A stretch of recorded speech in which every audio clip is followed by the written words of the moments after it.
अन्जु ओली।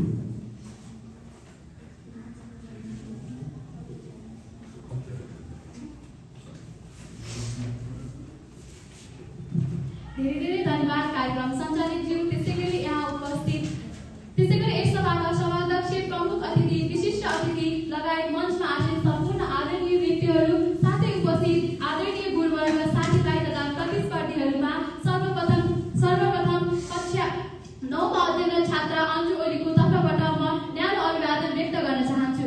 आज मिति 2082 साल 7 महिना 21 गतेका दिन हुन गइरहेको यस कविता वाचन प्रतियोगितामा मलाई सहभागी हुने अवसर दिनुभएकोमा यस प्रतियोगिताका आयोजकप्रति हार्दिक कृतज्ञता आभार गर्न चाहन्छु। त्यसैगरी अब म आफ्नो विषयवस्तुतर्फ प्रवेश गर्ने अनुमति चाहन्छु। आजको मेरो कविता वाचनको शीर्षक रहेको छ लोकतन्त्र र मानव अधिकार।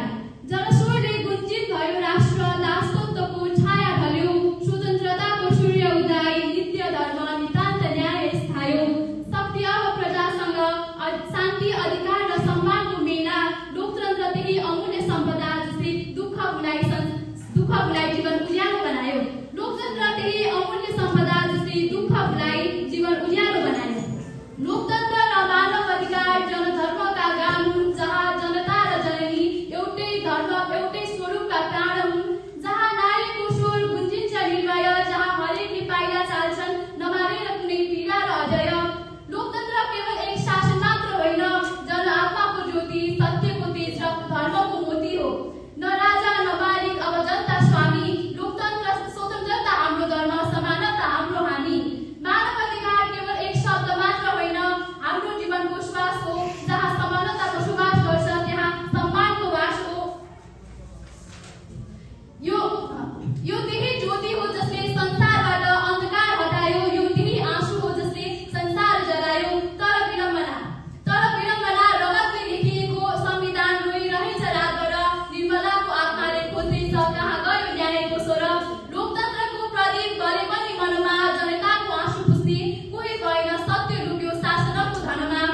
साँचो बोल्नेको घरमा ढुङ्गा पर्छ रे भनिन्छ, साँचो बोल्नेको घरमा ढुङ्गा पर्छ रे, तर सत्य खोज्ने हृदय किन सधैँ जलिन्छ।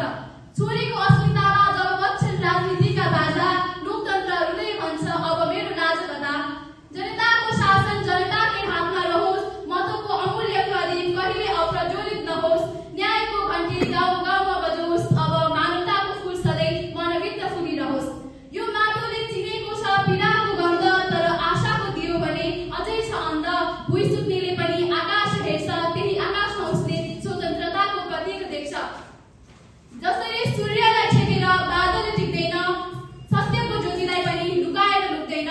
उखान्छ नि सारे मर्यो तर सिङ टुटेर, त्यस्तै हो यो प्राण टुट्छ शरीर तर आत्मा मर्दैन।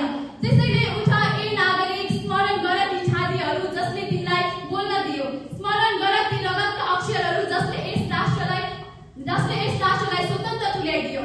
र जब तिम्रो अधिकारमा कसैले बन्देज लाउन खोज्छ तब स्मरण गर्नु यो रगतको इतिहास हो, यो आत्माको जित हो, यो लोकतन्त्र हाम्रो अमर गीत हो, यो लोकतन्त्र हाम्रो अमर गीत हो। जय लोकतन्त्र, जय नेपाल।